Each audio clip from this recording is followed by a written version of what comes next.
नमस्ते, मैं डॉक्टर देवांशु। स्वागत है आप सभी का एक नए वीडियो में। आज हम बात करेंगे एक होम्योपैथिक दवा को लेके जो ज़्यादातर मरे टिंचर के फॉर्म में यूज होती है और कुछ रिसर्च जो अभी कंडक्ट हुए हैं एक पार्टिकुलर कंडीशन में इसके इफ़ेक्ट को काफ़ी अच्छा दर्शाते हैं। और उस पार्टिकुलर कंडीशन में मैंने भी इस मेडिसिन को प्रिस्क्राइब किया, इस मरे टिंचर को दिया, तो वहाँ काफ़ी अच्छे रिजल्ट देखने को मिले। तो उस पार्टिकुलर इंडिकेशन, पार्टिकुलर कंडीशन, उसके साथ साथ इस मेडिसिन के डिफरेंट इंडिकेशन को जानेंगे किस किस कंडीशन में हम इस मरे टिंचर का प्रयोग कर सकते हैं।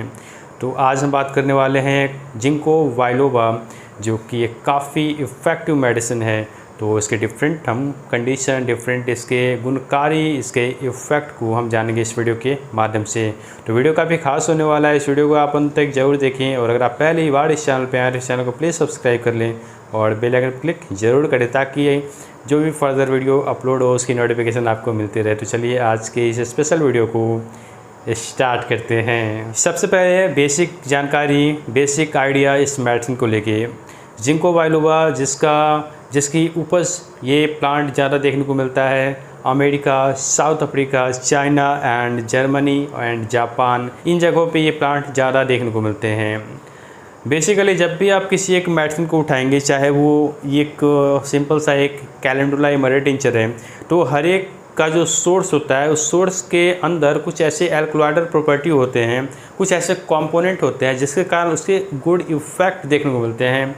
और ये भी आप कह सकते हैं कि उस कंपोनेंट के कारण ही वो बीमारी को दूर भगाने में हेल्प करती है। यानी कि किसी के अंदर का सबसे अच्छा गुण, वो गुण होता है उसका कंपोनेंट। तो वो जिंको बाइलोबा का जो कंपोनेंट है, जो एल्कलॉइड है, वो है जिंकोलाइट्स, बाइलोबेलाइट्स एंड इसके साथ फ्लेवेनॉइड। ये तीन कंपोनेंट, तीन एल्कलॉइडल प्रॉपर्टी जिंको बाइलोबा में पाई जाती है, जिसके कारण इसके गुड इफ़ेक्ट देखने को मिलते हैं।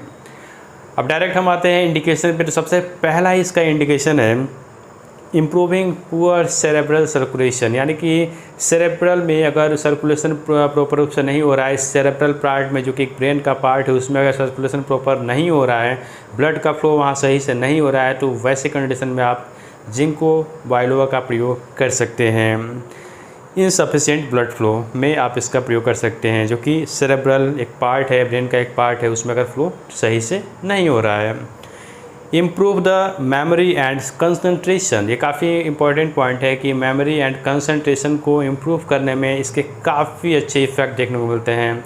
एक डिजीज़ भी है सिजोफ्रेनिया, जहाँ पे ये कंडीशन डेवलप होते हैं, मेमोरी डिमिनिश्ड होना, कंसंट्रेशन वहाँ पे डिमिनिश्ड होना। तो वैसे कंडीशन में आप जिंको बाइलोबा को सोच सकते हैं। तीसरा auto immune disease. Auto immune disease यहाँ पे एक ब्रॉड टर्म यूज़ कर दिया गया है। तो ऑटो इम्यून डिजीज़ में बहुत सारे डिजीज आते हैं, तो आप वहाँ पे सोच लिए अगर वहाँ पे अगर जिंको बाइलोबा की ज़रूरत है उस कंडीशन में, तो आप इस मेडिसिन को वहाँ पे सोच सकते हैं, वहाँ पे इसको आप प्रिस्क्राइब कर सकते हैं। तो ऑटो इम्यून डिजीज़ में भी जिंको बाइलोबा के अच्छे इफेक्ट देखने को मिलते हैं। नेक्स्ट हमारा कंडीशन है platelets activating factor. Platelets activating factor अगर रिड्यूस होता है तो हमारा जो ब्लड होता है वो वेसल्स में क्लॉट होने लगेगा, वो मोटा होने लगेगा, थिकर होने लगेगा ब्लड। तो प्लेटलेट्स एक्टिवेटिंग फैक्टर अगर रिड्यूस हो रहा है तो उस कंडीशन में भी आप जिंको बाइलोबा को यूज़ कर सकते हैं। नेक्स्ट यहाँ पे कंडीशन है हाई ब्लड प्रेशर। वहाँ पे भी इसके काफ़ी इफेक्टिव रोल देखने को मिलते हैं। और उसके साथ साथ आर्टेरियो एस्क्लेरोसिस, और जिसमें आप वेसल्स में फैट का डिपोजिशन होने लगता है, तो आर्टेरियो एस्क्लेरोसिस। उसके साथ साथ हाई ब्लड प्रेशर में भी आप जिंको बाइलोबा को सोच सकते हैं। नेक्स्ट है टिनिटस। अब टिनिटस काफ़ी इम्पॉर्टेंट इसका जुड़ाव है इस मेडिसिन के साथ। इसको मैं कवर करूँगा लास्ट में, जहाँ पे कुछ रिसर्च पेपर को भी मैं रिलेट करूँगा जो अभी कंडक्ट हुए हैं, और वो इस मेडिसिन को, उसके इफ़ेक्ट को क्या बताते हैं, उसको हम लास्ट के पार्ट में देखेंगे। नेक्स्ट यहाँ पे कंडीशन है मल्टीपल एस्क्लेरोसिस। मल्टीपल एस्क्लेरोसिस का मतलब होता है, इसका मतलब होता है जो भी नर्व की जो प्रोटेक्टिंग कवरिंग होती है वो वहाँ पे नष्ट होने लगती हैं, जिसके कारण क्या होता है कि बॉडी का ब्रेन के साथ जो कंडक्शन होता है, जो कनेक्शन होता है, वो डिस्टर्ब होने लगता है। तो मल्टीपल एस्क्लेरोसिस की कंडीशन में भी जिंको बाइलोबा को यूज़ किया जा सकता है। अब आते हैं अपने मुख्य पॉइंट टिनिटस पे। टिनिटस पे कुछ रिसर्च जो कंडक्ट हुए हैं, तो पहला जो रिसर्च पेपर जिसको मैंने सर्च किया वो था द इंटरनेशनल टिनिटस जर्नल जो एक सिस्टेमिक रिव्यू किया गया इस केस पे, तो वहाँ पे देखा गया कि कंक्लूजन जब ड्रॉ किया गया तो जिंको बाइलोवा का इफ़ेक्ट यानी कि 50-50 वहाँ देखने को मिला कि ऐसे पेशेंट में जिनको कानों में आवाज़ आती है, बहुत सारे लोग आपको बोलेंगे कान में जैसा लगता है झिंगुर जैसा आवाज़ आ रहा है, झिंगुर बज रहा है, तो वैसे कंडीशन में इसके इफ़ेक्टिव रोल देखने को मिले। सिस्टेमिक रिव्यू एक होता है कि जो भी एविडेंस हमारे पास पड़ा हुआ है उस एविडेंस को लेके हम एक कंक्लूजन ड्रॉ करते हैं। तो इस कंक्लूजन में देखा गया कि इसके इफ़ेक्टिव रोल हैं टिनिटस की कंडीशन में। नेक्स्ट NCBI जो काफ़ी एक प्रसिद्ध जर्नल है, वहाँ पे भी देखा गया कि जिंको बाइलोवा का जो एक्सट्रैक्ट है in the treatment of tinnitus, यहाँ भी सिस्टेमिक रिव्यू के दौरान देखा गया कि इस जिंको बाइलोवा का प्रयोग टिनिटस में अगर किया गया तो वहाँ इसके इफ़ेक्टिव रोल देखने को मिले।